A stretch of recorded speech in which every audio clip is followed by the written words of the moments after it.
Cenjene gledalke in gledalci, dober večer voščim, spoštovanje. Spet je napočil čas za spektakel, čas za veliki slovenski derbi. Ponovno si bosta nasproti stala Maribor in Olimpija. Uvod v tokratni prvenstveni obračun je bil pokalni dvoboj konec prejšnjega tedna. Dobili so ga Ljubljančani, kar je pomenilo splošno mobilizacijo v Mariboru. Spet Milec, še naprej pritiske domačih. Maribor je bolje odprl to tekmo. Milec do novega predložka, Vršič je poskušal. Tavares in Maribor vodi! Za Maribor v prvi slovenski nogometni ligi. Takole je silovito sprožil in popeljal domače v vodstvo. Ivačič je bil tu seveda nemočen. Alves poraja. Kapun do odbite žoge, Kapun spet do Alveša, Alveš do predložka, priložnost za Olimpijo, nevarno je sedaj igral tam Abbas. Bokar je bil na letu, sedaj pa Viler podaja, Bajde, spet je nevarno, Tavares in lovi Ivačič. Dare Vršič, desno je proste, Bajde, Vršič, iste prostor za strel, Dare Vršič, mimo gola. Vrhovca, Bokar v protinapadu, pa potem Vršič, ki je zgrešil. Toda sedaj protinapad Maribora, ovsada ni.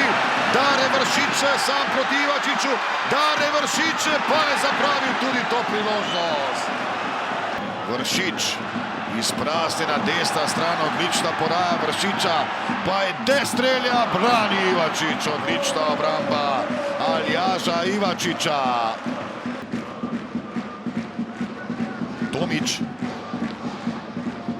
Kronaveter, Štiglec prihaja v napad, odkril se je Abbas, nevarno sedaj Abbas, mimo gola, Isak Abbas, ob polovici igre v predložek je sedaj poslal Pau, odbil je Bilonke, toda ni še konec nevarnosti.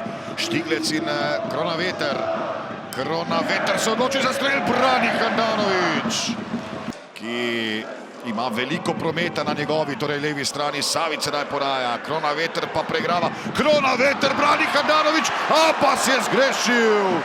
Mešanović do žoge in konec je derbija v Ljudskem vrtu. Hvala za čestitke, mislim, da tudi popolnoma zasluženo. Prvi polčas smo poleg zadetka imeli tekmo za rešiti. Mislim, da smo imeli kar dovolj priložnosti, to lepih izigranih, da bi lahko pač rezultat povišali, pa bi bilo bistveno drugače, tako pa zelo odgarana tekma, tako da vsaka čast. Pa, mali pad koncentracije u toj jednoj situaciji u prvom poluvremenu.